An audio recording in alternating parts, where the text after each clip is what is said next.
Good afternoon, ladies and gentlemen. Allow me to introduce myself, first of all, as a host of this evening, of this event. My name is Emmanuel. I'm currently holding the position of first Vice President in Thessaloniki Chamber of Commerce and Industry. Thank you very much for your attendance here today, where we have to discuss a very interesting topic about behavior. About the behavior of the young generation and the challenges that poses to every business organization this kind of future. We know that we live in a very complex environment and we are doing business in this complex environment. Very often this environment is called VUCA, volatile, uncertain, complex, and ambiguous. Very often we use the word perma-crisis since after the financial collapse in 2008, we have witnessed a pandemic and now an energy crisis. But this is the surface, I think, and what is very important is to dig a little bit into the reality and to try to find out what are the main drivers of this development. And I guess two drivers are very important.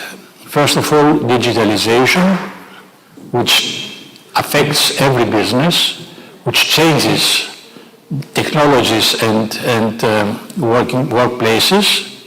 And the second one is climate crisis, climate change, which is also a very important challenge for societies and for businesses, as the future of our planet is depending on the solutions we can provide today. And of course, intertwined with these evolutions, digitalization and climate change, is the outcome of a change of game in the behavior of the younger generations. Very often the sociologists and political scientists are trying to find out what is the importance of these two very significant traits. And no surprise, there are a lot of traits. There are a lot of traits to be observed and there are a lot of traits to be analyzed in order to understand the environment and understand the dynamics and to provide businesses with a guideline or various guidelines how to cope with these developments. It is for us very important to organize this event together with East European Research Centre and with the Association of Exporters of Greece, SEVE. I will now pass the words to Mr. Zacharis, who will address the audience, and then we'll move to the main topic with two subsections, how to help do you manage the young generation and Esmerald, and then at the end, Mrs. Demirci will provide us with some reporting on WorkSmart. Mr. Zacharis, please, the floor is yours. Thank you very much, Mr. Vlachogiannis. I would like to thank you all for coming to this event today. I hope we have a good discussion. Actually, this is one of the very first events that we're doing in a live audience and face-to-face. The pandemic has moved us to a different mode of work and a different mode of organizing events. We have done a lot of events online, and now that the pandemic is behind us, hopefully, for good to start to meet again, and hopefully we can make it a little bit more live discussion although I have to say that the online events worked pretty well as well, surprisingly well. We adapted quite well, and as a form of adaptation, this is what we're going to discuss now, how the small and medium-sized enterprises can adapt in the new environment, the post-pandemic environment, the environment with the challenges of climate change and digitalization, as Mr. Vlachogiannis said. And also, all this is happening while new generations of people, of workers are coming into force, at least 3 generations after my generation. They call them Millennials, Z generation. I don't know how the next one is going to be called. Perhaps Professor Samosi can tell us. We thought it would be an interesting discussion to focus on this. I want to thank the Chamber of Commerce and Industry of Thessaloniki for co-organizing this and for doing an excellent work on arranging everything. Thank you very much, Mr. Vlachogiannis and all the staff here. I want to thank also the Association of Exporters, the Greek Exporters Association, okay, that's correct in English, SEVE, for being with us today. And before I give the floor to Professor Samosi, who has a very interesting presentation, I just want to ask all of you, we have a very short questionnaire. You can find it in front of you. Please give 4 or 5 minutes to answer the questions that are really very easy and straightforward, and we need your feedback. So thank you very much for being here, and Professor Samosi, the floor is yours. Passing the word to Professor Samosi, I have to say that this event will be recorded and streamlined in YouTube, and for the purposes of communication and of historical testimony. Professor Samosi.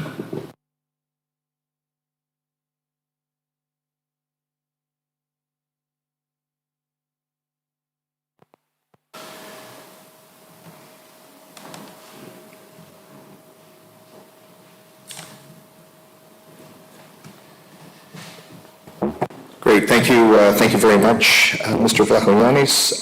Dear guests, it's a real pleasure to be here talking about a topic that has gained a lot of interest, a lot of attraction over the last 3 to 4 years. So we want to talk about, we want to look at and try and understand a little bit about this new generation, this Generation Z that's entering our workforce. And when you start looking at the Zs, let me start by asking just a quick question for the people that are with us here now. How many of you are what we call, well, millennials? Approximately 35 to 45 years of age. Now, most people, as soon as you say that, say, I'm not going to say what I am. How about, let's try Zs for a second. Approximately 25 to 35 years of age. Anybody in that? Okay. Would you mind leaving while the big people talk for a little bit? Millennials, Zs, inside our organizations today, we have up to 4 generations, sometimes 5 generations inside our workforces. We have baby boomers, we have what are called baby busters, or what's called the lost generation. Then we get into the millennials and now the Zs inside our systems. And this, of course, creates a very interesting dynamic, shall we say, inside our organizations. Let me just give you a little bit of my background. I'm originally from Canada. I came to Greece approximately 23 years ago or so. I've worked a lot in the biomedical industry back in Canada, high-tech sector, and now, of course, with City College, University of York, Europe campus as the Pan-European Executive MBA Director. Let me start, though, with a principle. And I always say whenever we go to a seminar or workshop, there's always something you have to take away, okay? And I'm going to try and give you that big takeaway at the very beginning of the presentation. Hopefully there'll be some other things that'll come through as we go forward. And the big takeaway is don't assume that you understand the young generation. Okay? It's a really bad assumption. And the reason that it's a really bad assumption is the following. On the screen, you can probably see the word assume, A-S-S-U-M-E. That's how we spell it in English. Here's why you shouldn't assume that you understand the young generation. Because if you take that word and break it up into its three components, you make an ass out of you and me. Don't assume anything about this younger generation. Don't assume that they're lazy.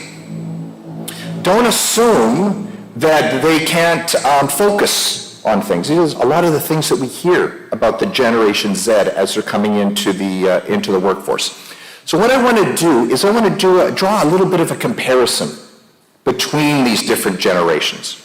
I want to start with Generation Y, for example, or what we call the Millennials. Approximately 35 to 45 years of age. Now, of course, there's always a little bit of give on either side here.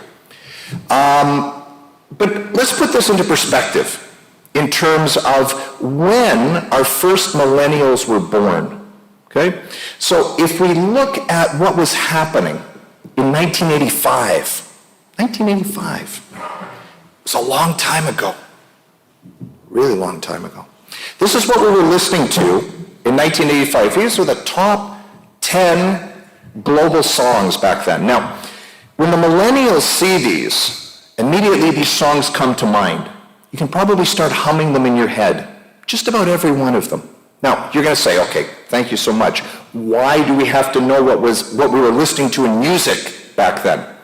You're going to see something very, very interesting when we look at the top global hits when the Zeds were born. Okay? Now, I can see some of you looking at that and smiling. Okay?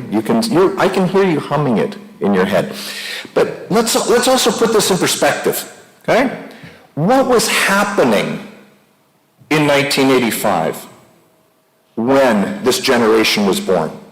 Well, there was something called the USSR back then. Anybody feeling a little bit older now? There's this guy named Mikhail Gorbachev came to power. Martina Navratilova won Wimbledon. Scientists first discovered a hole in the ozone layer. Parenthesis. 1985, we identified a hole in the ozone layer. And what have we done since? Let me tell you what the Zeds are saying. They're saying, you bastards have done nothing. Now we're going to do something about it. Zeds are different. We're going to see that in a number of different ways, but I think this is, if there's one thing that can sort of that jumps out at us, it's what we should have been doing but didn't do. For a variety of different reasons, and we're going to explain some of those as we go through. So as I said, ozone layer. Nintendo Entertainment System was first introduced. Okay? And the European Union didn't exist. We have 8 more years to go before the European Union existed. It was a long time ago. So when we start looking at the differences between the generations, there are gaps. As much as we who are dinosaurs feel that we're close to the Zeds, is a big gap in there. But of course, we know what's happening now. We know the songs we're singing. But of course, back in 1985, you wanted a computer. And of course, there it is. That is the brand new Macintosh computer, just fresh off the line. I just want to point out a couple of little features of it. It loads 9 pages in 19 seconds. Can you believe it? 9 pages in 19 seconds. This is lightning speed in 1985. Another really interesting feature, it will adjust the right margin in 7 seconds, as opposed to a PC which takes 84 seconds back then. How many of you would throw your computer out the door if it didn't change the right margin in 0.00002 seconds? You would say, tech people, get up here, I need an upgrade. So, computers, they're there. It's a long time ago. Of course, you needed a phone back then. There it is. There's your new Vodafone VT1. 4.7 kilos, 30 minutes talk time, 10 hours charge time. And boy, did you look cool walking down the streets of Thessaloniki with your 4.7 kilo phone. You got to both connect with the world and get a workout all at the same time. It was a long time ago. What else can we say? What do we know in general about what's happening inside our organizations? There is a gap.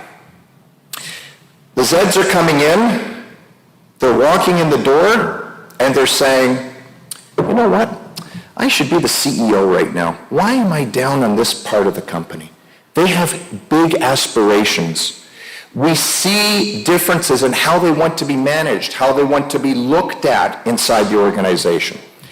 They want their opinions to be heard. Can you imagine? Somebody just starts working for your company and they want their opinion to be heard. When I was trying to decide where I wanted to work and what I wanted to do, I remember my parents being very, very specific with me. They said, put your head down, get yourself into a big organization, shut up, and after 40 years you can do whatever you want. The Zeds come into our organizations, standing straight, looking you straight in the eyes, and saying, that's crap. I don't care about your bureaucracy. I don't care that you have a system to get things done. It's not right. We need to fix it. And of course, our response is, well, hold on, little fella, little lady. You got to wait your turn. You've got to earn that opportunity. You've got to earn the opportunity to go forward. When we start looking at these individuals, we see a lot less millennials, organizational loyalty, loyalty to organizations. Think about the brain drain that we've had. Lots and lots of people have left our region to go into other countries, to work for opportunities and so on. From the millennial side, the Zeds, again, they're different. We're going to see that. So, what do we know about millennials in general? This was some research that we did in our region to understand what are millennials looking for inside the workplace. First of all, salary. Okay? Yeah, surprise, surprise, salary is important. But a highly above average salary is not so critical to them. There's some other things that are more critical. What's really important is challenging work. The opportunity to be challenged with what it is that we do on a regular basis. To come in and say, yes, I feel like I'm using those brain cells. I'm challenging myself. The stimulation of the job itself, also very important. Opportunities for training, yeah, okay, absolutely, they're important. But what's more important is what we call on-the-job learning. The job itself has to create those learning opportunities. Personal development, absolutely critical for millennials. Why? Because they're looking to develop skills for today, but also for the future.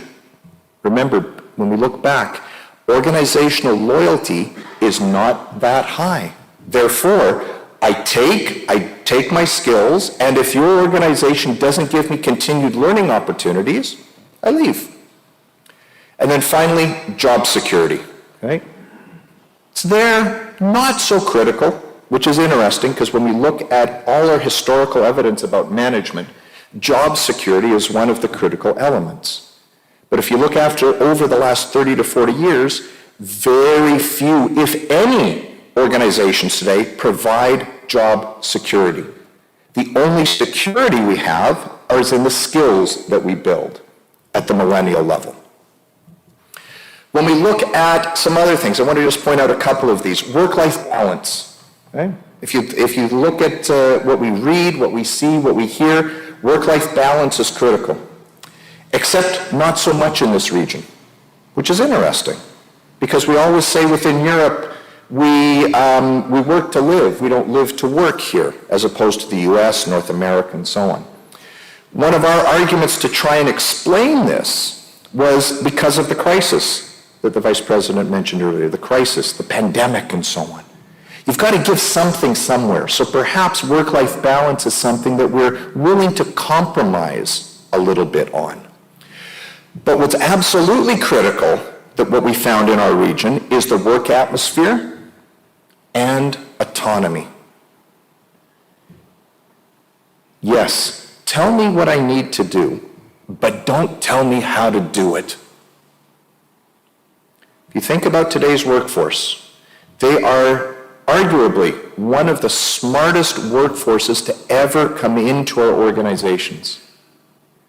If you were smart enough to hire me, then you should be smart enough to let me do my job.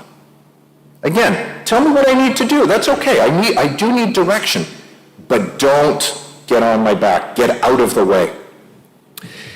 So, we've looked at things from a millennial perspective. Now let's talk about these good old Zeds coming into the organizations. Just out of curiosity, how many of you are managing Zeds in the room? How many of you have 25 to 35-year-olds that you're managing? Okay? All right. I can see some of them laughing a little bit here. They're fun. Okay? They're fun little buggers to play with.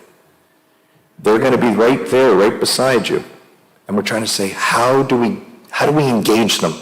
How do we get the best out of these people who were born digital? Okay? We dinosaurs, we were digital, what's called digital immigrants. We immigrated into digital. They were born digital. They were born with technology in their hands. Before, when I was talking about millennials, I gave you the top songs in 1985. These are the top songs in 1996. Okay? Now, I want you to take out Celine Dion and Mariah Carey. Let's pull them to the side. All of the other ones, can you sing these songs? Can you hum these songs? It's much more challenging. Much more challenging. And there's an interesting reason for this. This was the era of what's called a one-hit wonder. A song or an artist would come along, they would hit the charts, and then they would disappear. Welcome to the Zeds. The Zeds are much more individualistic in the way that they approach things. Millennials and other generations previous, we were much more group-oriented. We much preferred team orientation. The Zeds are much more individualistic. So what was happening in 1996? All right, well, let's see how old we're feeling. Remember mad cow disease in the UK? That was 1996, long time ago.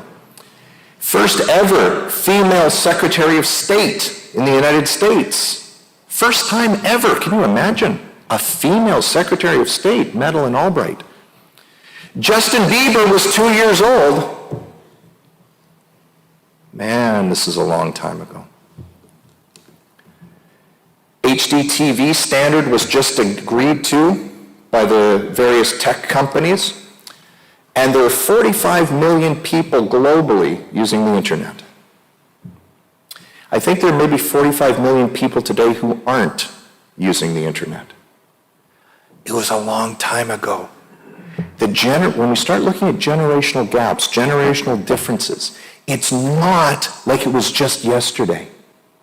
A lot has transpired during this period of time. Of course, you needed a phone in 1996. Well, there you go. There's your Nokia 9001. Some of you might remember a company called Nokia. Hey, yes, I know it still exists. Barely. Look at the dimensions on this. Look at the weight. 397 grams. In 10 years, we went from 4.7 kilos to 397 grams. What's interesting about this phone, it had a very primitive web browser. And some of you might remember something called Telnet. Oh boy, Telnet. Haven't heard that one in 30 years now. Yes, of course, the clam phone also existed back then. Yes. It was a long time ago. Computers. Yeah, 1996, computers are there, no problem. How many of you remember the 28.8 modem? We just moved from 14.4 to 28.8. You remember the sound? Ba-bing, ba-bing, and you were connected to the world in approximately 10 to 12 seconds with the 28.8 modem. If you turn on your phone and you don't have immediate access to the internet today, you throw your phone away. Or you hunt to find the signal. We have changed the way we look at the world. We have changed our perceptions of things. Just want to point out a couple more things on this particular overhead. You can see in 1996 versus 2015.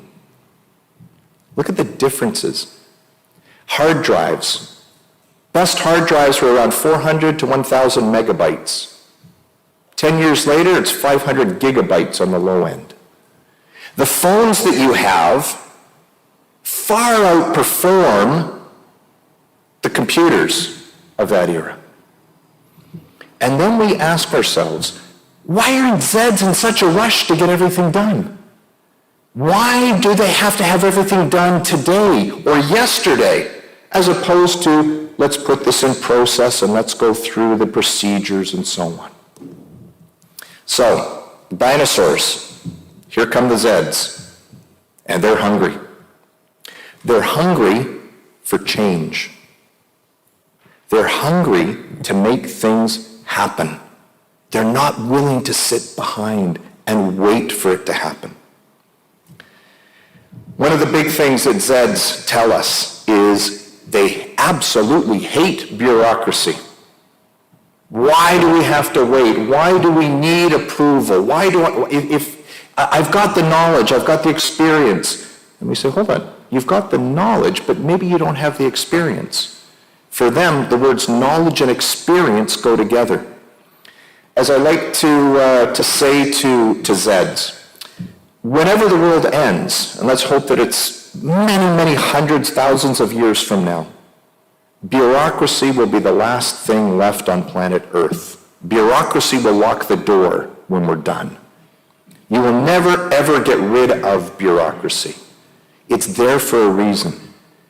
But if you think about what happened during COVID and how but if you think pre-COVID, how long it took to get things done, governments would say, sorry, it has to be done in person. It has to be done face-to-face. We have to stamp pieces of paper and so on. We cannot digitalize it. And then 2 years later, if you go to a government office and say, why didn't you do this online? The Zeds were right. Things can get done when there's a will, when there's a drive.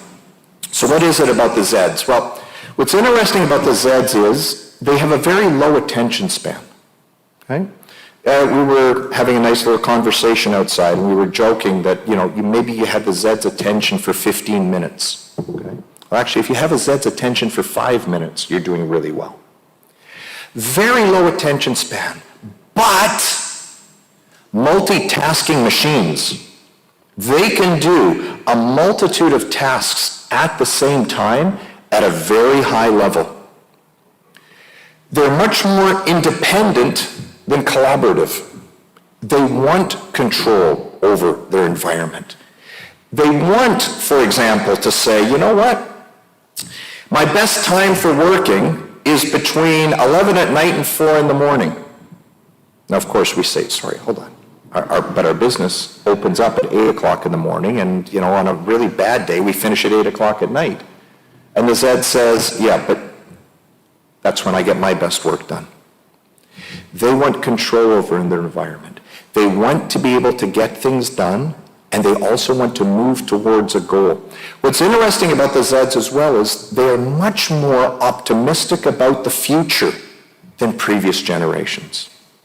They truly believe that they can make a difference. Why? Because they have that little devil device in their hands all the time. They are connected in. They are gathering information. They are providing information. We did some interesting informal research with Zeds recently, and we asked Zeds, how many of you have your phone within 1 arm's length distance, 24 hours a day, 7 days a week. 98% had their phone within arm's length, 24 hours a day, 7 days a week, including in the bathroom, but we're going to leave that for another discussion. They are connected all the time. They see the opportunity to make a difference, to make a change. You take Greta Thunberg, for example. Older generations would say, oh, okay, here comes the little girl. She's just making noise. The noise will go away. No. The Zeds take that as a challenge. They see it as the opportunity to continue driving and moving forward. One last thing about the Zeds. They're less tolerant about things. They won't take, excuse my language, bullshit. They won't take it. They will call it out. They'll call you out on it. They will say, sorry, 2 weeks ago you said it this way. How come you're saying it this way? They are looking for change. They're looking for transparency. All of these critical elements that we talk about in our organizations. So how about in the workplace? How can we take advantage, in quotation marks, of Zeds? Well, what's interesting is they're much more entrepreneurial than previous generations. Now, from an internal organizational point of view, how can we take advantage of entrepreneurship inside our company? Well, we have this term called intrapreneurship. People that take on entrepreneurial characteristics or entrepreneurial projects, but inside the safety of an organization. Creating entrepreneurial or intrapreneurial activities inside our companies drives them. They love to get their hands onto these things, but within the safety net. If you think about entrepreneurs in general, what they're looking is to create something new, take a risk. The Zeds aren't ready to start taking the risks, but they'll work inside an organization and take those risks and drive things forward. What's interesting is they're also less money-driven than millennials. Now, please, don't go back to your companies tomorrow and say, well, according to Somozy, I can cut your salary because you're a Zed.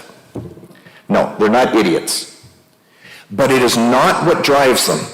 What drives them are opportunities and challenges where they see what they're doing is making a difference. That is the critical element that they're looking for. You also see here where it says they prefer traditional communication. Now, you're going to say, but that makes absolutely no sense. Earlier you said they have their phone within them 24 hours a day, 7 days a week.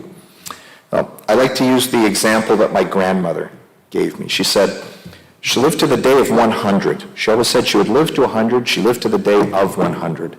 And she said, every 20 years, I'm the height of fashion. Whatever's old becomes new again. For the Zeds, traditional communication, face-to-face communication, is a novelty. It's a newish thing. Now, careful though. You only have their attention for 5 minutes. Don't come and talk to them for an hour and a half. They'll get bored. They'll be on their phone within 20 seconds. Quick bursts of information. If you will, call it the Twitter of verbal communication. Short, to the point, make your point, off you go. You will have their attention in short bursts. As I mentioned earlier, they also want their employers to be honest with them and take them seriously. If you want to turn off a Zed, show that what they're saying is just noise, that nothing's going to happen from whatever it is that they do. They will turn off. What's also interesting about the Zeds is they have absolutely no problem in picking up their computer and leaving right now. They're always on that edge of whether they're going to stay or they're going to go. Again, I go back to older generations. Yes, of course, we changed companies. It's always been there. But we always had something to go to.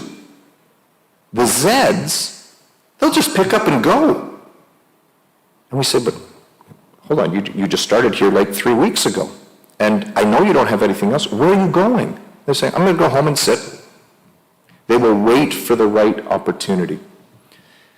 We've also tried to understand if there's something else behind this. Why would they do it? Why wouldn't they stay until they have something else to go to and leave to something? Well, what's interesting about the Zeds is their parents and their grandparents were savers of money. And we created safety nets. So when the Zed doesn't feel like they're being taken seriously, that they're not making a difference, they can go home and they can sit on the safety net, waiting for the right opportunity. That was different than previous generations. As I said, they also prefer to work very individually, and they're willing to stick around. These are individuals that are truly willing to stick around. They have much more organizational loyalty than previous generations, but, and this is the key element, but when the environment and the atmosphere and the challenge is there. Otherwise, been nice knowing you for these 3 weeks, I'm going to something else. Now, to finish off this little discussion about Zeds in the workplace, those of you that have studied business or ever gone to a business seminar probably are very familiar with this. It's called Maslow's hierarchy of needs, okay? Where we said there are basic needs that we have, basic needs, physiological needs, safety, security, and so on. What's interesting, though, and this was put, of course, together by Maslow, I think back in the 1940s, if I remember. The Zeds actually have a different hierarchy of needs than we had in previous generations. Their needs start with basic communication. It's more important than food, water, and shelter. It's the connectivity to things. And of course, there's even a more important need for them, and of course, that's battery. Without it, everything falls apart. And you can see them. They get nervous when they don't have that connectivity, when they don't feel that it's there. So, if we start to pull these different bits of information together about millennials and about Zeds inside our workforce, let's do a quick comparison of these. First of all, Zeds are more motivated by job security than millennials. They're actually looking for job security, but within the right environment. So what does this say? When you have the Zeds in your environment, in your organizational environment, motivated, right atmosphere, challenging work, they will thrive. They will drive things to occur. If you want to kill them, continue doing things the way we were doing it for the last 20 to 30 years. Zeds also can be much more competitive than millennials. So millennials, watch your backs. They're there. They'll take it over. And I'm not joking when I say they think they should be the CFO, the UFO, the CEO, whatever inside organizations today. They truly believe that they have the skills and the knowledge to be able to do it. They do want independence. They want more independence than millennials, which means when you've got Zeds, give them some freedom and flexibility to multitask, to do 2 or 3 things. Don't say, hey, we've got this 3-year project that we want you to work on. It starts here with 27 different milestones, and at the end, we'll finish our project. You'll bore them to death. They're going to leave. You're going to have high turnover inside the organization. But if you can start with a project, break it up into multiple tasks, and give them the independence. Give them, of course, we're not saying that you just turn them loose and let them go. You're there as their safety net. Give them the opportunity to explore, to develop. They will bring you back ideas that you hadn't even considered. The entrepreneurial side. If you look at the types of businesses that Zeds are creating today, they are very attractive, of course, to other Zeds. Their success rate is higher than the traditional businesses that are being started. Why? Because they're tapping into their fellow Zeds. They're using innovation, using creativity. They're born digital. They don't have to emigrate into it. They don't have to change structures that have been in place for years and years. They start with that at their front door. As I said, they're also the true digital natives. They were born with technology in their hands, and that technology is still in their hands 24 hours a day, 7 days a week. So what do we have? We have a new breed of employees. They are different. We need to understand them. We need to embrace them. I'm not suggesting for 1 second that we have to simply destroy what we've put in place thus far and start again. But if you want to maintain the Zeds, if you want to integrate that new knowledge into our systems, we have to think differently. We have to reconsider what it is that Zeds can bring to our organizations, rethink some of the things that we have been stuck with from past generations. Just want to say the following to wrap things up. In many ways, I wish I had had a Zed mentality when I first started working, quite honestly. Okay? I think the Zeds are finally jumping on the things that we wish we had done. We had said, you know what? I think it should be done this way. Just because you did it that way doesn't mean that the rest of us have to do it this way. To continually to innovate, to really push organizations. So when you take all of our changes in technology, you look at the ChatGPTs, you look at all of the different advances that we've had, now's the time to really jump on the Zed train and move with them. Or if, as we like to say, move at the speed of Zed. Just want to leave you with one last comment, and it goes back to something that Mr. Zacharis had said about the generation coming after the Zeds. You might have heard the term alpha generation. Okay? This is the newest group that's coming, approximately 12 to around 22, 23 years of age. Another name that we give the alphas is what's called the silent generation. Why would we call it the silent generation? Well, it's very simple. If you put a phone in their hands, they go silent. As soon as you take the phone away from them, blah, blah, blah, blah, blah, blah, blah, give them back the phone. They consider the Zeds to be dinosaurs. They consider my generation to be a fossil, but that's a different story. Welcome to the world of Zed, and prepare for the silence. Thank you so much.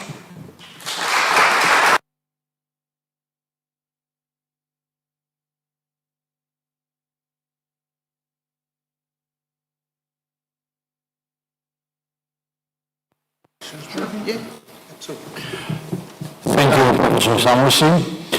It has been very interesting and very entertaining lecture on this very complex topic. As an economist, I'm very convinced of the evolutionary character of technology, and I'm very well aware that institutions are shaped and framed by technology changes. But as we can see from your analysis, that also behavior is strongly affected by technology change. And that is a very profound, a very important technology change that we are witnessing today.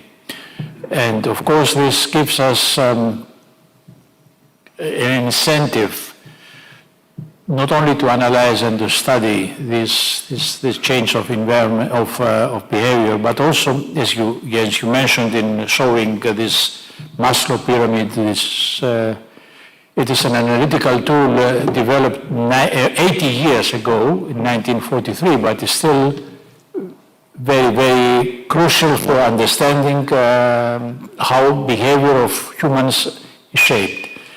And that is very, very intriguing, that battery and Wi-Fi are the milestones. Communication is the baseline for everything. Do we have some time for questions, please? Your question, and wait for a micro. It's coming soon. Just while we're getting the microphone, I just want to make the point, when you look at Maslow's pyramid of needs, so that basic physiological needs were food, water, shelter. Okay? If you think about the silent generation in particular, they'll go without food, water, and shelter for days, as long as the internet's working. As long as they've got Wi-Fi and connection, they forget to eat. They forget to do some of these basic things. Young students, generation versus personalization. Generation is something that we used in the past. We classify, for example, people according to their age. Now, as you said, Generation Z, and not only, are more individualistic. So, should we look at them as a generation or as personal beings? As I understand, your studies were in human capital management. So with human capital management, we can assess the needs of personal people and not rely so much on classifying them in generations. What is your answer? This great challenge, because it's a challenge to manage people, not only Generation Z, but all the way from baby boomers to the silent generation, or alpha, as you classify them. Well, one of the problems, of course, is as soon as you start personalizing it, and then start managing it from a personal point of view, is you go from a group of 100 in an organization to 100 individuals. And then the personalization becomes very, very complex. And then I start looking at my colleague and seeing what he's able to how you've personalized it with him, with me, and so on. So, if anything, it's like when we manage, we want economies of scale. Okay? We're trying to do things from a quote-unquote fairness perspective.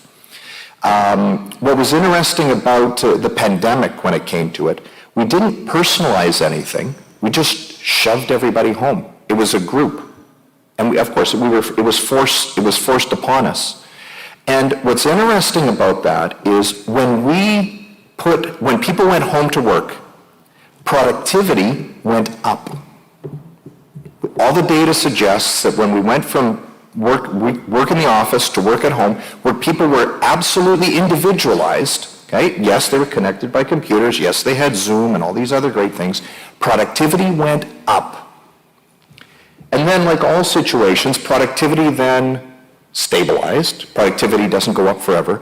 And then it dropped. And of course, people were trying to figure out, what's happened here? Why did initially productivity went up, and then it started dropping? The reason it started dropping is when organizations started putting rules on things. Because originally we didn't know how to manage people in an online environment. We just let people do what they needed to do. And they did it. And then we said, well, we can't just have people doing whatever they want. Let's put rules on them. Let's start to take away that personalization aspect and create bubbles around them. And productivity went down. I like the premise of your question, which is, should we stop just generalizing into generations, which has been the way we've done it, right? We always want to classify and put groups together. We want to talk about the baby boomers and how they came and how they think and so on.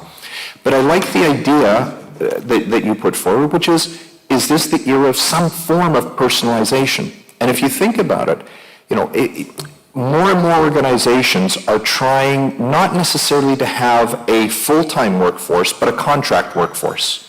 And the contract workforce comes with the individual who does the job that you need to get done. It becomes a fixed cost to a variable cost. Zeds love those types of opportunities. You give them the opportunity to work with his organization today and her organization tomorrow. It makes my life more interesting. The learning opportunity comes from working for a variety of companies as opposed to continue learning inside, let's just say, a traditional organization, where learning comes to a point and then peaks. And unless you give them another learning opportunity, a personalized learning opportunity, they say, thank you so much, I've done whatever I can do, now I'm going over there. So I think it's a great opportunity to rethink a lot of the ways that we manage people. Just to finish off my comment, I like one of there was an author whose name is Daniel Pink, who said, management was not something we invented. Okay? Management is something we invented. And it won't last forever. We've got to rethink it. We've got to reevaluate it. We've got to look at how organizations function and how they're structured. And I think Zeds have finally put that firmly on the agenda, where, even as a dinosaur, okay, I'm part of the lost generation, okay, I'm part of that really weird group after the baby boomers, where I can see great opportunities through being an important personal part of an organization and giving what it is that we give, and not having to simply accept what others before us have done. Please, sir.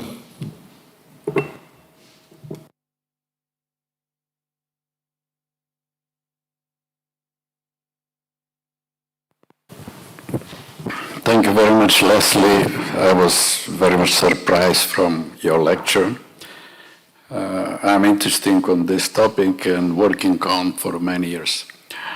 So you mentioned very correctly that we can fix the attention of our students for not more than 15 minutes, but they give us 5 minutes, so we have to find with them for these 10 minutes.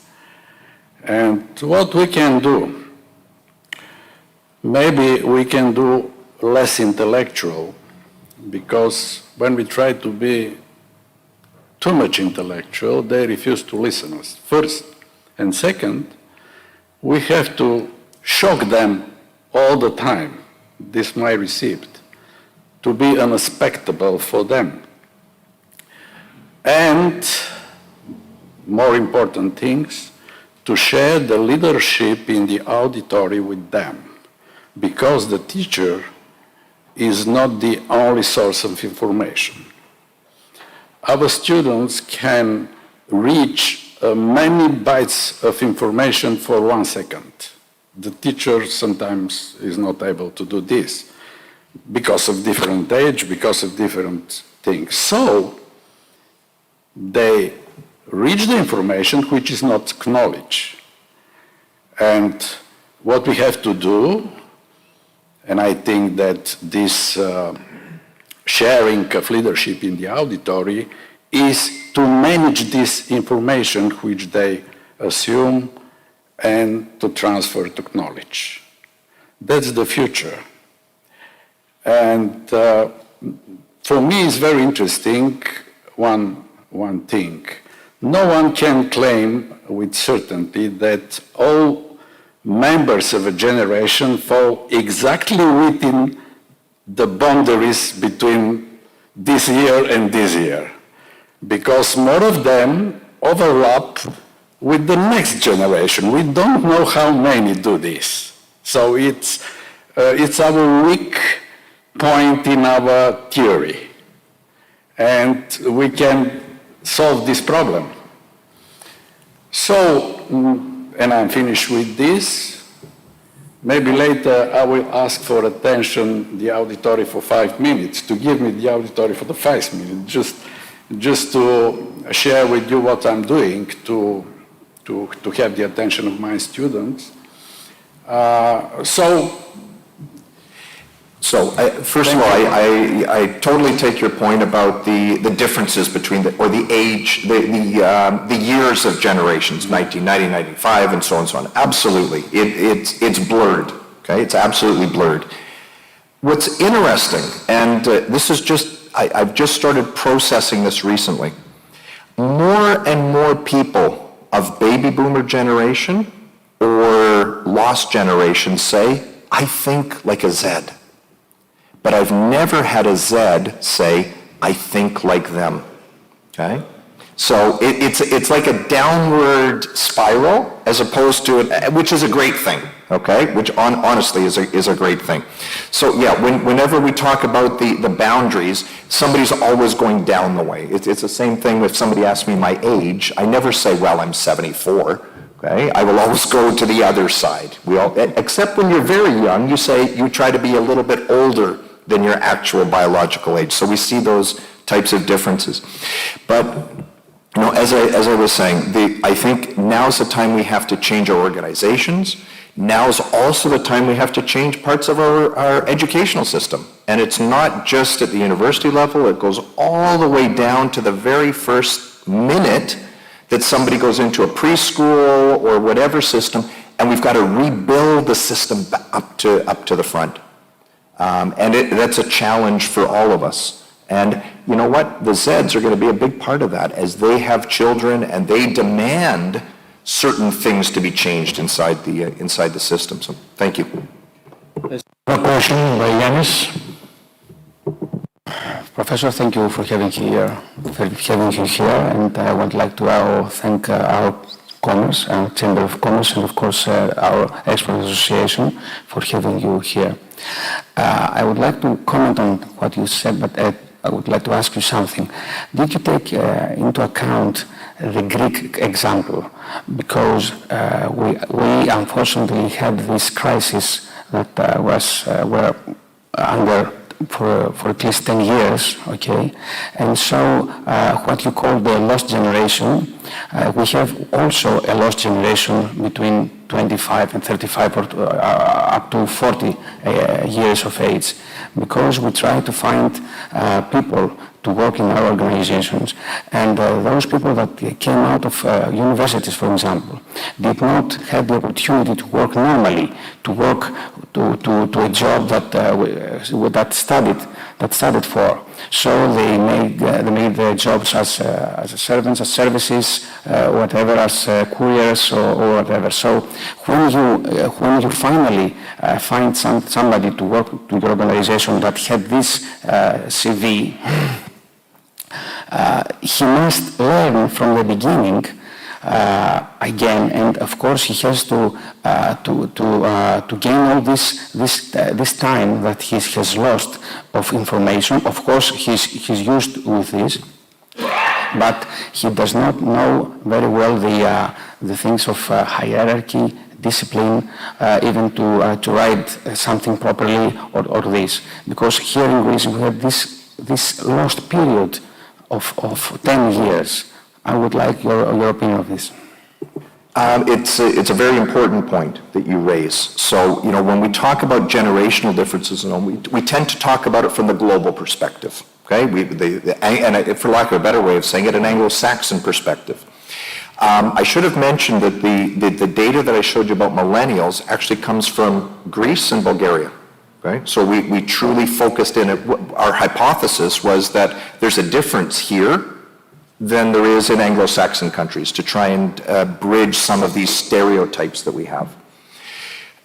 When it comes to this, if you will, this internally lost generation, okay, which is a tragedy among tragedies, okay? If we want to talk about the luck of being born at a particular point in time, okay, it's a disaster in so many ways.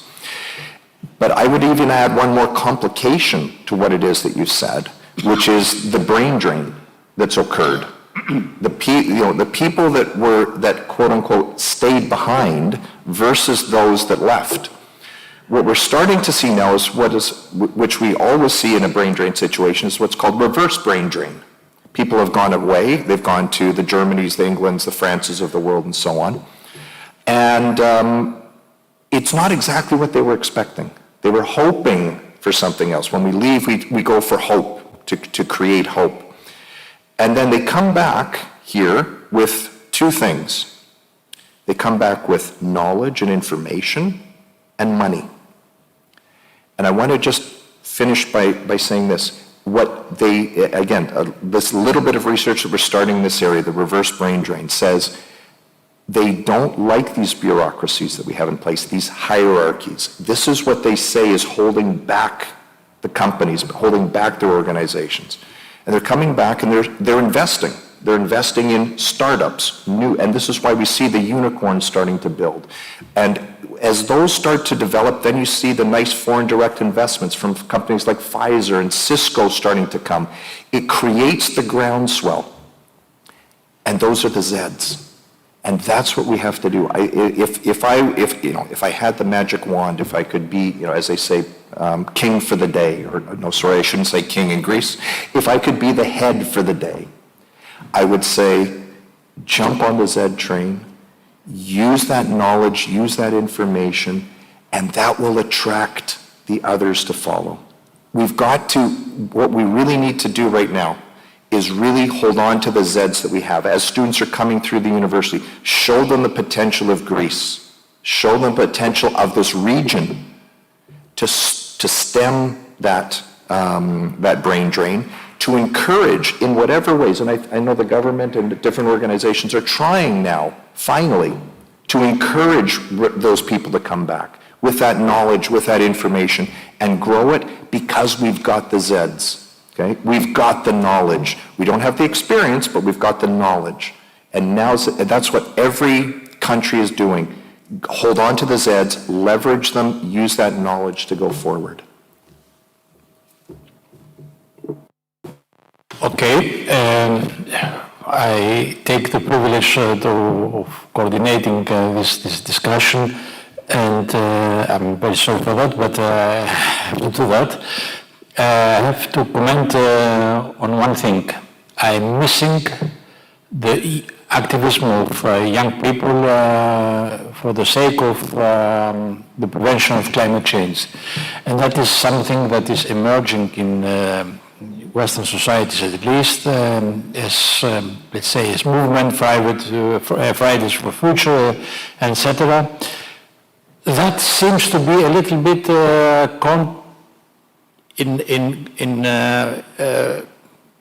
distinct from what you have described as the normal or the expected behavior of Generation Z. What is your comment on that? When we see the climate change aspect of things, and I think in a lot of ways we put climate change with CSR and ethics, all of these things into one basket.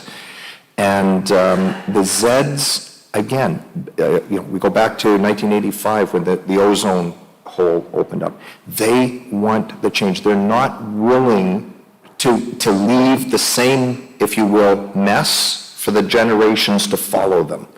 And I think that's where they're going to drive things. That's where they're really going to move things. And if we can give them the opportunity, entrepreneurial opportunities, intrapreneurial opportunities, they're going to make it happen. Okay? They're going to work with the big companies. They're going to work with the small companies. They're going to develop the unicorns that are going to drive the climate change. They're going to drive all of these different things that we've done a great job about talking about, but now we've got to move. I was in Armenia last week, and we did a conference there on sustainable infrastructure. And it became very obvious that there had been so much talk, but no action. And that's when you start looking at the groundswell of the Zs. And one of the items that came out of that discussion was we need to get more Zs into government. We need to get them in positions where they're not crushed by the current bureaucracies, and they have the ability to start driving these changes. Over there. Again, I'll go back to my question, And I heard the questions that two other people raised. One was regarding the blurring of the lines, and the other was especially for Greece, where, for example, we had the crisis and we had 10 years lost. So this is again something that should point to the personalization.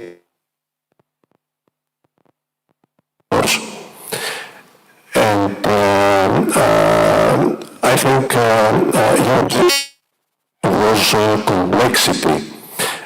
Complexity could be solved if we used AI, for example. You mentioned ChatGPT, which is a tool, an AI tool. Probably we can deal with complexity with the use of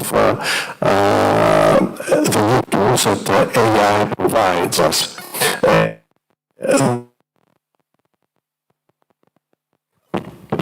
That was a short going back. Maybe I could use the other phone. Maybe we're out of battery here.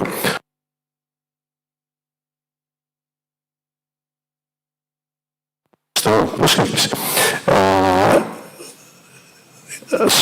the other question has to do with what you said that millennials want to be heard of.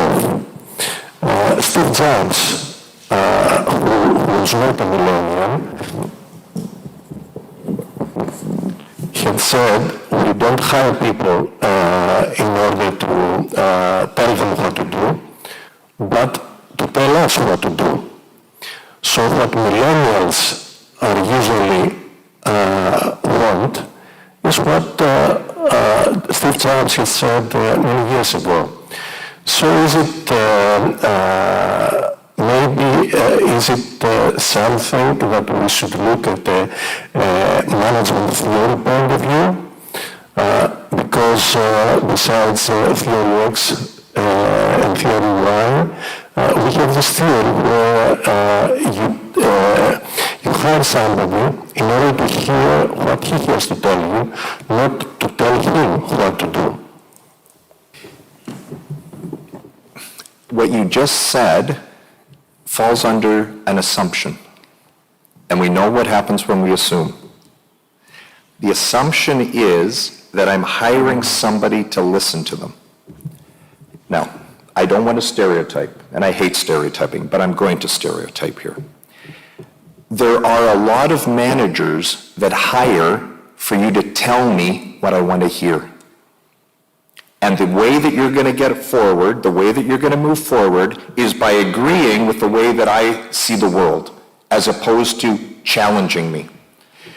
I've seen this in a lot of organizations, and we've done research on this, which says, if you have the opportunity to challenge your manager or to go along with him, and you want a promotion, what are you going to do? And the vast majority said, I agree with my manager. Why? Because the system gets set up in a particular way.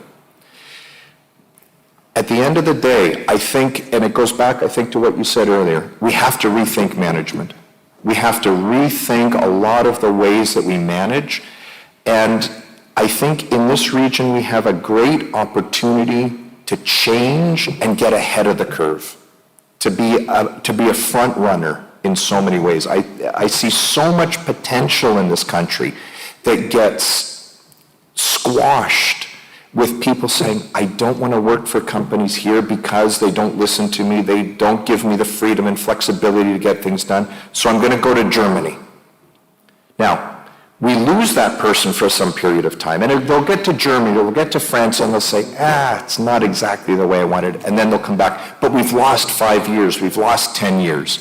Or we'll see people that get somewhere else, and they'll just stay there because they hear bad things about moving back home. They love it for vacations, but they don't love it from a work opportunity point of view. We have the opportunity, I think, in this region, not just in Greece, but throughout the region, to leverage the people that we have, to encourage great opportunities in the area of tech and science. We've got the strength. We've got the capabilities. We need to have the management structures to give it air to let it fly. We have some 10 minutes for a discussion before we get to the second point of the second item of our agenda today, Esmerald. If there are any questions, I will welcome these questions. Are there? Yes, yes, sir. Please, micro.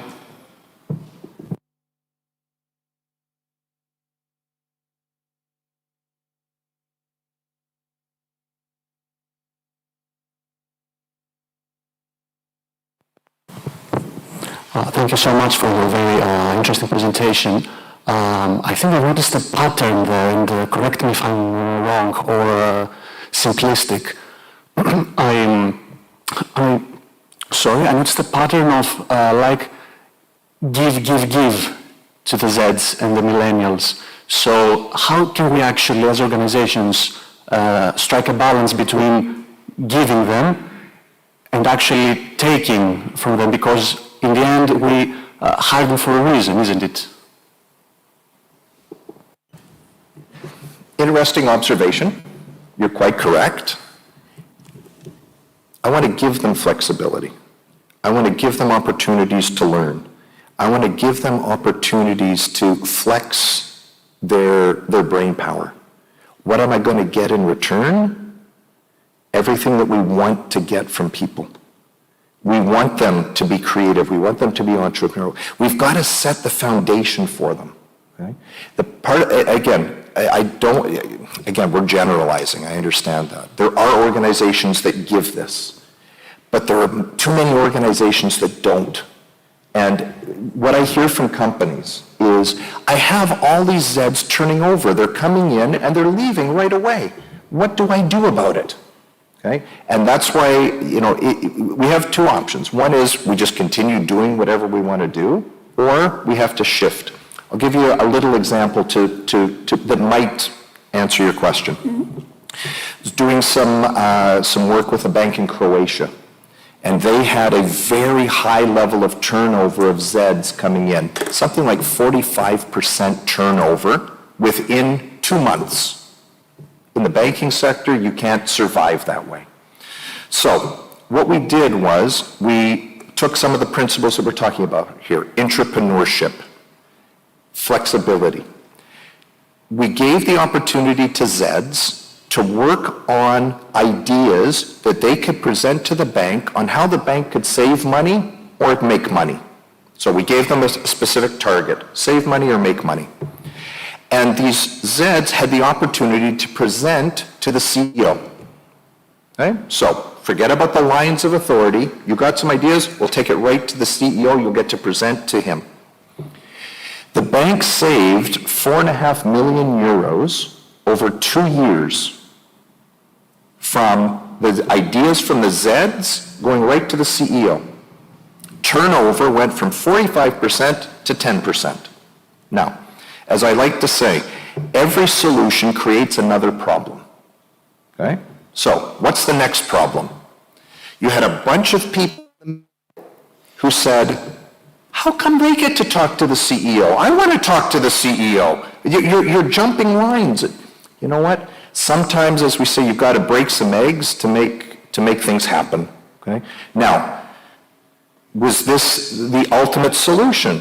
No, of course not. It's a work in progress. And once you start it, you have to continue it.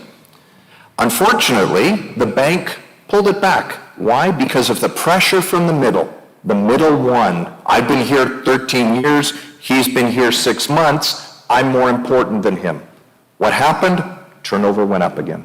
So sometimes we've got to, and it goes right back to, I think, to the point you were making. We have to rethink our structures. We don't just want to give everything to the Zs. Fair enough. Otherwise, here are the keys. Good luck. Okay? But what can we do to leverage their strengths? And, that's what we should, and again, I go back to when I first started working. I wish somebody was leveraging my strengths at the time, as opposed to saying, so you're new, there's a pen, there's a paper, what you're going to do is do the inventory. As opposed to, I've got some knowledge, I've got some things that I want to add value.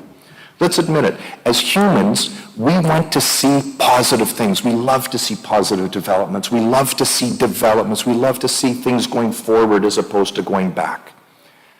This is an opportunity to really rethink what we do in our companies. So hopefully that addressed your point. Now we have to go to the second topic. I think it is the presentation of Esmerald, enhancing SMEs resilience after lockdown. Resilience is a word that has not been used, let's say, 20 or 30 years ago in the management literature. It's quite new, and it is a reflection on, I think, what is happening in this world, which is described as living in a perma-crisis or in shaping this environment that I call to VUCA, volatile, uncertain, complex, and ambiguous. Professor Samosim. Thank you so much, and I'm glad we don't have too many Zs because everybody would have left the building by now. I'm talking too much talking, not enough doing. What I want to introduce to you is a project that we were involved in and continue to be involved in called Esmerald, which has to do with SMEs resilience after lockdown.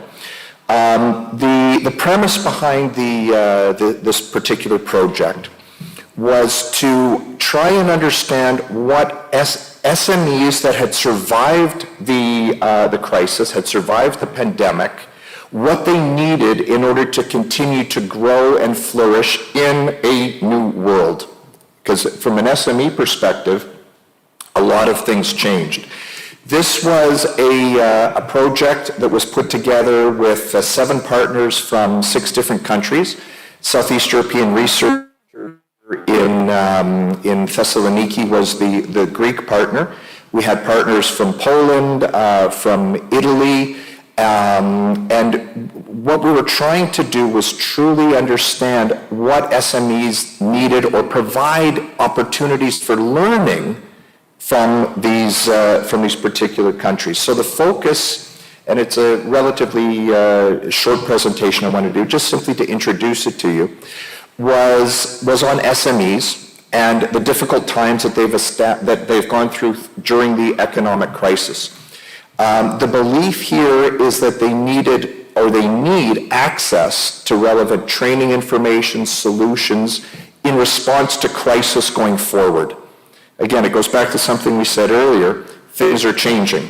The way of doing business for an SME has shifted due to the pandemic. So what we were attempting to do was to build new skills, competencies, and tools required at the European level for SMEs coming out of lockdown. The research that we did across the block showed basically 4 key themes for SMEs that needed to be rethought, to be reestablished going forward.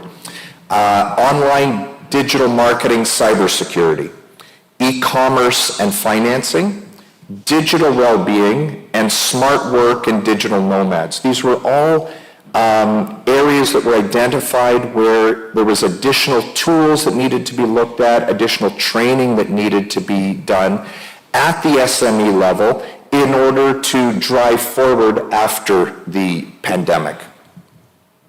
In terms of the online digital tools, cybersecurity, we developed 8 different learning modules, toolkits, related to these particular areas. For example, maintaining online clientele, focus on listening to customers in a digital world.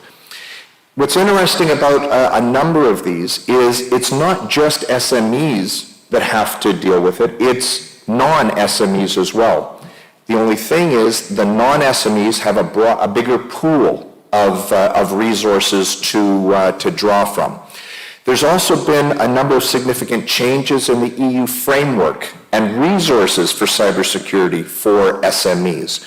So we have these 8 different modules that allow for self-driven training, self-driven learning throughout each of them. In the areas of e-commerce and financing, all of the movement towards cloud computing solutions, cashless solutions, again, something that SMEs weren't as adept at working with prior to the crisis, where they had to become developed inside their systems through the pandemic. And the final one on this one, value propositions in a post-pandemic world. A lot of the way that SMEs were able to survive during the pandemic and will continue to go forward involve new and innovative ways of approaches to marketing, new business models and so on. When we start looking at business model canvases and so on, we're seeing significant changes in the way that this will proceed forward. Digital well-being. When you start looking at work-life balance issues, psychological and mental well-being, or the workload aspects inside organizations. I think, for all of the tragedy that the pandemic gave us, if there's one area that it has been positive, is that we're talking about things. We're talking about digital, mental well-being, mental health, all of these types of things. From an SME perspective, given the sizes of our organizations, this is even more critical because we tend to feed off of each other in an organization. Larger organizations, there's more of a spread, whereas in the SMEs, it's much more focused and concentrated. So opportunities for owners, for managers and so on in SMEs to better understand some of these areas. And finally, in the area of smart work and digital nomads, the whole idea that I could have an organization based in Neagonia and have international workers working for me and taking advantage of some of the opportunities for digital nomads and so on, has really changed the dynamics. If you look at a lot of the different companies that have made some direct investments here in Thessaloniki, looking to leverage those digital nomads into their operations in other countries. So we're trying to look at a lot of the different ways that we can create flexible working solutions, talk about some of the issues related to state aid and trying to co-finance jobs and so on. A lot of the money that was provided to SMEs during the pandemic has now dried up. And now we're having to find new ways of trying to balance and move forward inside the SME area. So this is when we talk about Esmerald and the resilience aspect. How do we create the resilient SME that's ready to fight in this new post-pandemic world, and at the same time drive forward in terms of creating new opportunities? This is the website for the project. It's called esmerald.eu. It's available in Greek. It's available in Italian. It's available in Polish and Spanish as well. Apologies to my Spanish colleagues. So it's got the opportunity in all of these different areas, these different toolkits, these different ways to assist SMEs and their resilience into this post-pandemic world. Thank you so much. I just wanted to give you the opportunity to present that and to say that these tools exist. Thank you so much. Okay, thank you, Mr. Professor Samosti, for this brief presentation of this project. As mentioned before, resilience is a word that is quite new in management, and it comes from dynamic systems. It comes from natural science, but it has enlarged is meaning with the development of self-healing organization, let's say. Self-healing organization is what in brief can describe an entrepreneurial or a business resilience. So I think the message we get from this project is very important for shaping the organization, first of all, of businesses, because we don't have to lose the frame that organizations are the institutions in markets, in societies, not humans. Humans are the constituencies of the organization, but the organization itself acts as a person, or acts as an entity, is a better word. And resilient organizations are, to my understanding, self-healing organization, and that is the message we have to get from this project, and hopefully this project will come to an end, providing all the business communities in the region and in the participating countries with an array of tools that can be used in strengthening let's say, the self-healing competencies and capacities of any organization of businesses specifically. Thank you. I think we have not so much time left, but we can go forward with Ms. Demetzi. Ms. Demetzi, your floor is yours.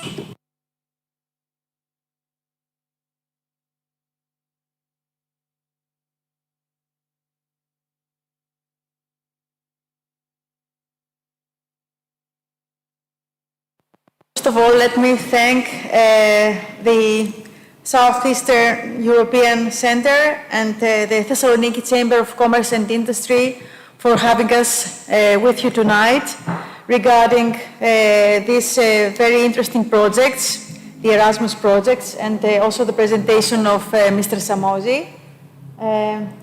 Let me share with you my presentation. It is an Erasmus Plus project also called Work Smart, Working from Home. SEVE, as you maybe know, but I can give you just some information about our organization, is a non-profit organization for 45 years now, based in Thessaloniki, but we have member companies, mostly exporting companies from all over Greece, a number of 800 companies from all sectors of activity. We implement projects, European and national financed projects. One of them is Work Smart, which is very similar to the project Esmerald. Work Smart project, we are a partner together with For Civility Institute in Ireland, the Consorzio Friuli Formazione in Italy, the European Regional Framework for Cooperation, ERFC, also based in Greece, and EOLAS in Spain. In 2018, 5.2% of employed persons aged 15 to 64 in the European Union usually worked from home. This share has remained constant at around 5% throughout the last decade, according to Eurostat. Following the impact of the COVID pandemic, working from home, some of the time or hybrid working has become the norm for many companies after the pandemic, says global workspace provider IWG, International Workspace Group, and firms will be looking to save money and be more environmental friendly by using less office space. Given this situation, workplaces need to iron out issues with their remote working capability. Accessing these systems from home can be a serious challenge, not least because of the network pressures and outages reported by some internet and mobile network providers during the early weeks of nationwide remote working. But remote working policies need to be defined and procedures put in place to ensure smooth operations. if technical difficulties arise. These technology issues make it vital that both staff and managers need appropriate training and support to make working from home technologically effective and efficient. The project's objectives are to develop support programs for staff working from home and their managers, and will concentrate on the issues of technology, staff welfare, and how to manage staff working from home, that is, to keep those staff working from home as healthy and productive as possible. The technology issues make it vital that both staff and managers have appropriate training and support to make working from home technologically effective and efficient.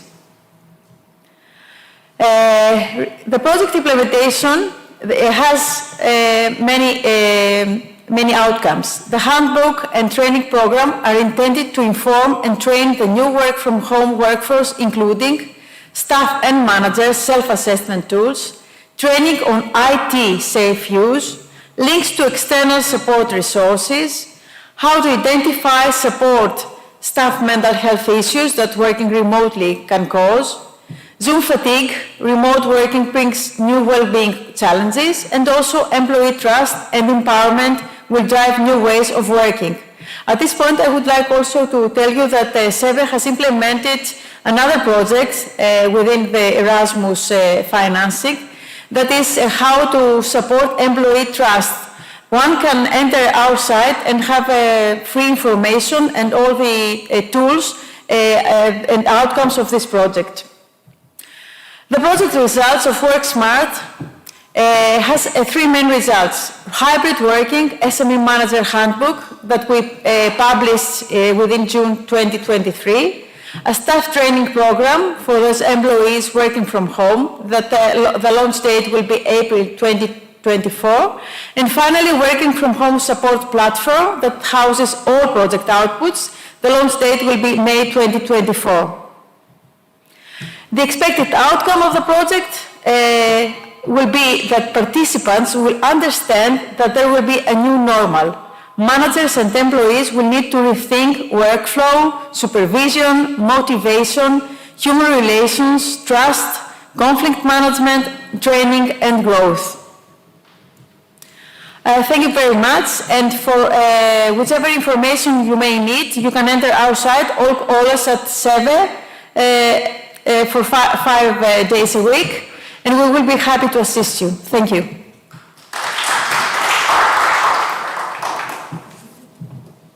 Thank you. I appreciate very much the work that is always done by SEVE. It is a pleasure for our Chamber of Commerce to cooperate very closely with the Association of Exporters of Greece, SEVE, for many, many years, and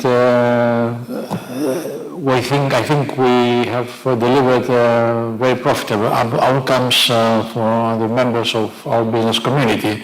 And that is the project we have just mentioned, we have just described, is a very significant one because of its magnitude. Because of its magnitude, showing very clear what are the requirements, what will be the requirements for a future effective and resilient organization, again, resilient in terms of a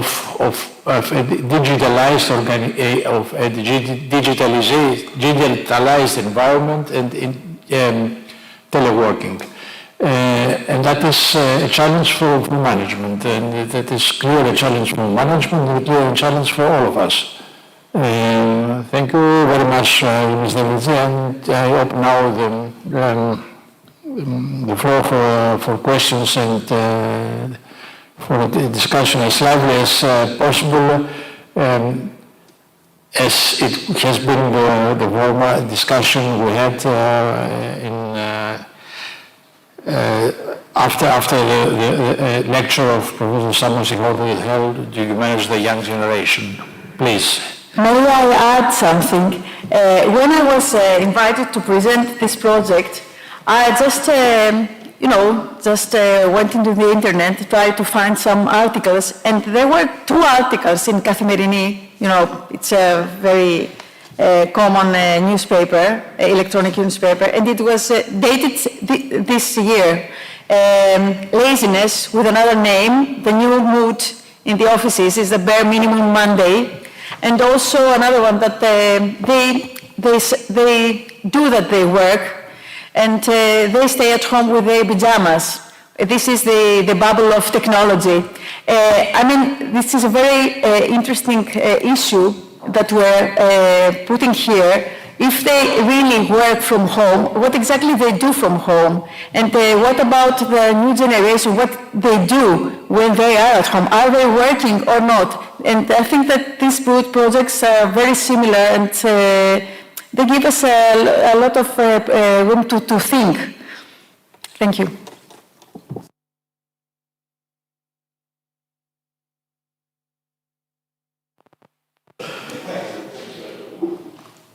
So after this conversation, we are going to a very basic question about the role of university in all these relations with business. Because business pushed the university for specific thing.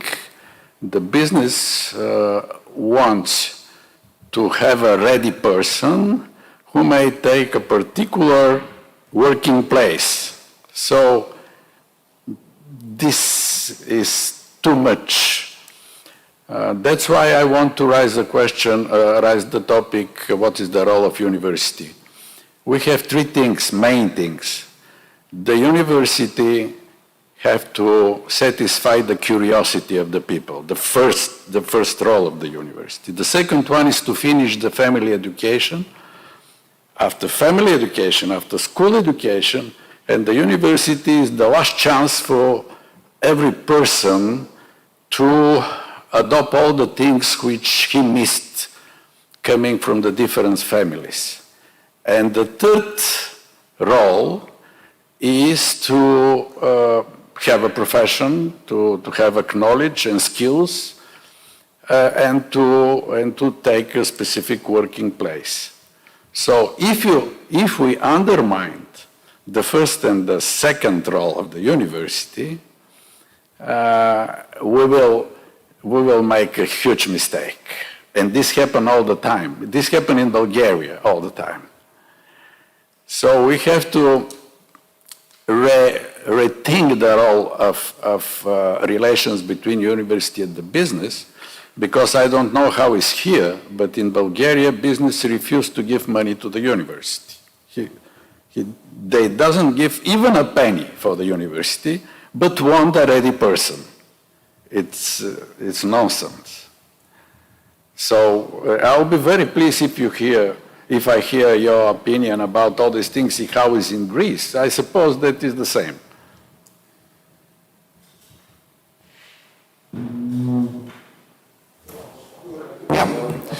Yeah, it is very similar that way.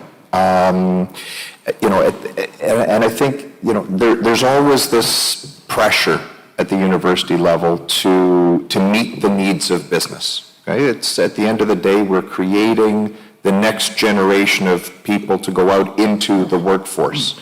And the question is, do you do it at the skill level? You do it at the knowledge level? Where do you target things? And of course, then you'll have certain departments that are, let's just say, more focused on getting somebody the skills, for example, a business department. And then you have other parts of a university, for example, a history department. And you say, well, how are we training for the skills aspect of things? But, from my perspective anyway, university is about knowledge creation. It's about whether you're in history, philosophy, business, computer science, whatever it is.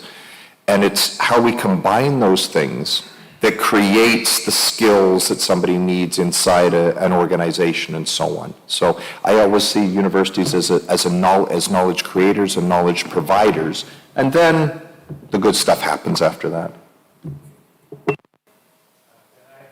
Yes. I want to say that I've been working with universities and businesses for some decades now.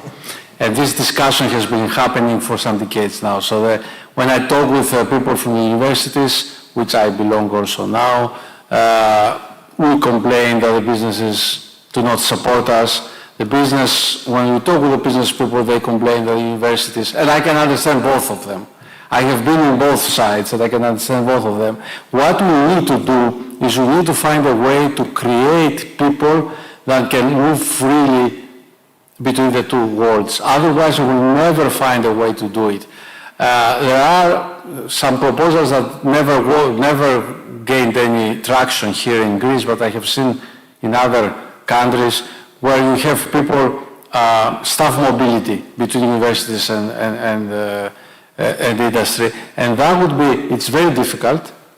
It is much more difficult, much more easier to get a project in the university and do it, or the industry to do whatever they are doing, but staff mobility is the first thing that we have to start doing, and only if we do that, we can create a new generation, much newer than us, that can understand both worlds and can make them talk. Otherwise, we have exactly the same problem in Greece like we have in Bulgaria. I wanted to add another perspective in this discussion about remote work and the rise of productivity, the fall of productivity and so on. I think this whole thing presents a huge opportunity and a huge challenge, especially for our city. I mean, it probably presents to other cities also, but I'm interested in my city here and the Chamber of Commerce of my city. In a long-term, medium-term, and long-term perspective, it's a huge challenge for two reasons. One is the digital nomads. I see this happening, and it's going to happen, and people are going to work. I know people personally. If you asked me 3 years ago, I didn't know anybody. I know personally nomads that they work as nomads right now. And this is going to go, and it's going to grow. So we have to redesign and rethink our city in order to be able to have nomads here. What are the things that they want in order to be able to work? How we're going to, I'm not an urban designer, I wish I was, but if I was an urban designer, I would like to think how the new Thessaloniki is going to look like if we're going to accommodate for nomads. And if we go one step ahead also, not only for nomads, but for us ourselves. We used to go to the office, everybody was working in the office, we had a small house, let's say, and a big office.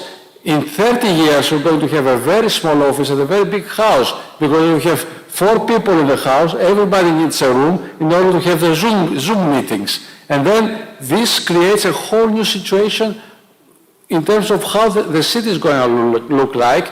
And likely or not likely, we have a very old city that needs modernization, so we have to start thinking about how this city is going to be in 30 years. The decision is very simple. You have touched on a very important issue, a very, very important byproduct of this development.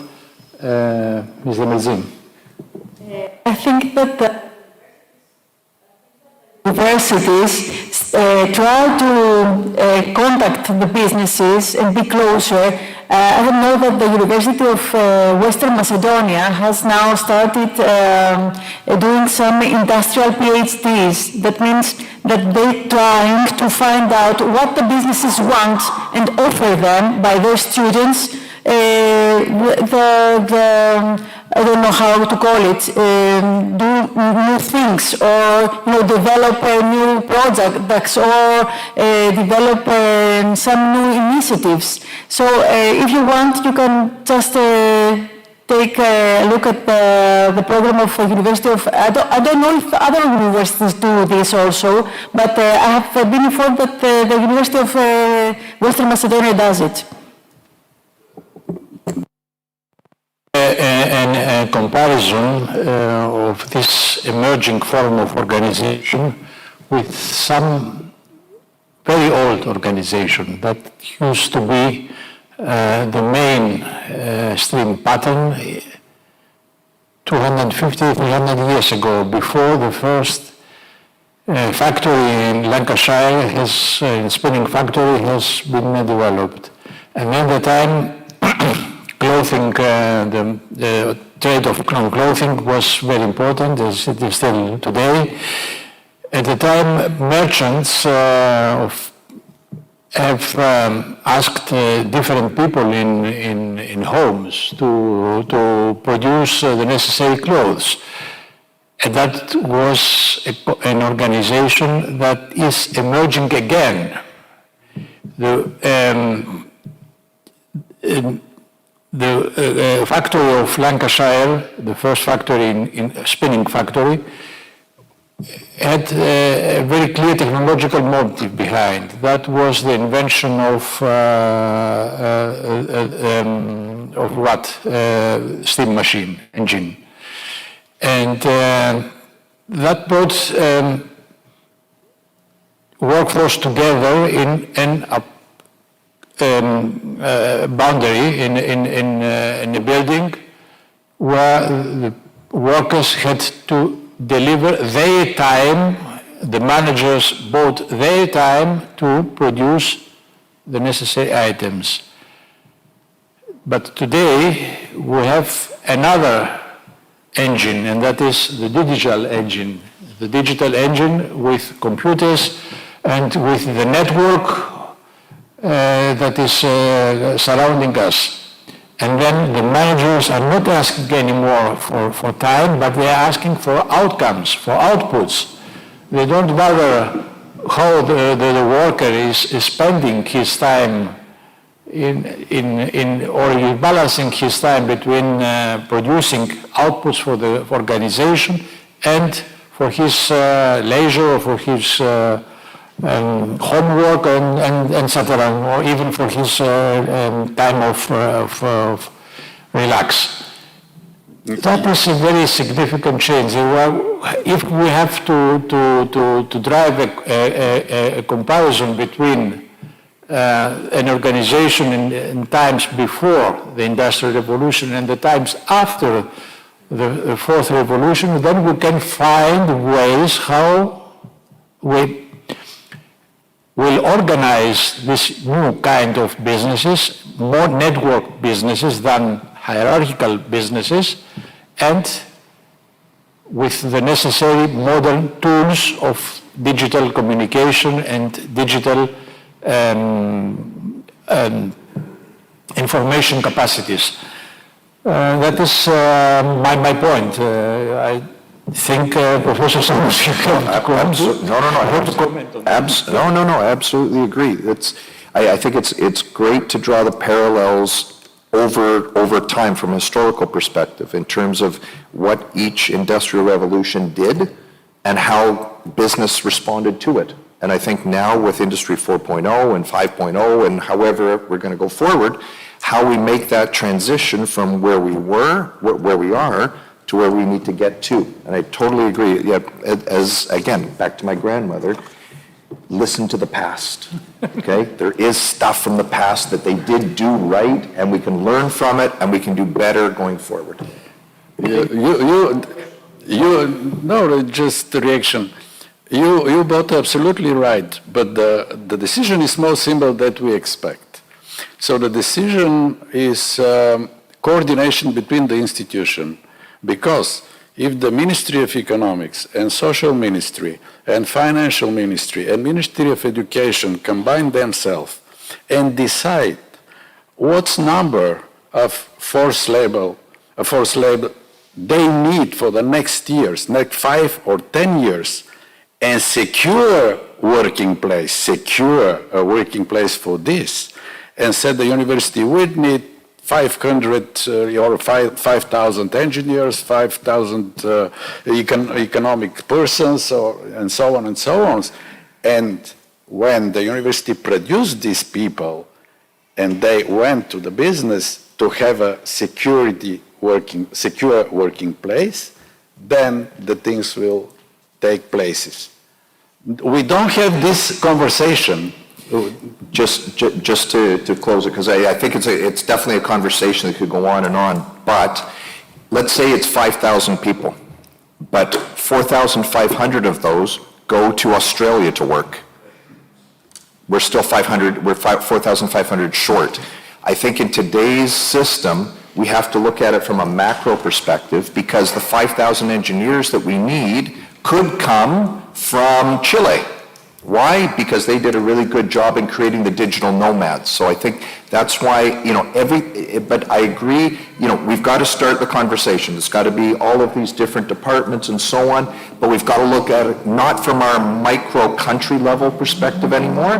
We have to look at it from a macro perspective and make some tough decisions. And, sometimes those tough decisions have economic and political consequences that come with it. But it's got to be, the conversation has to be there.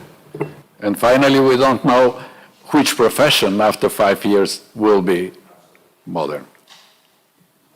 Much for Professor Samos and Ms. Demetzi and for your contributions, and thank you all for your contributions and for the lively discussion we had. We can continue this discussion Small reception. So with a small 1 o'clock and networking. Thank you. Thank you. Thank you.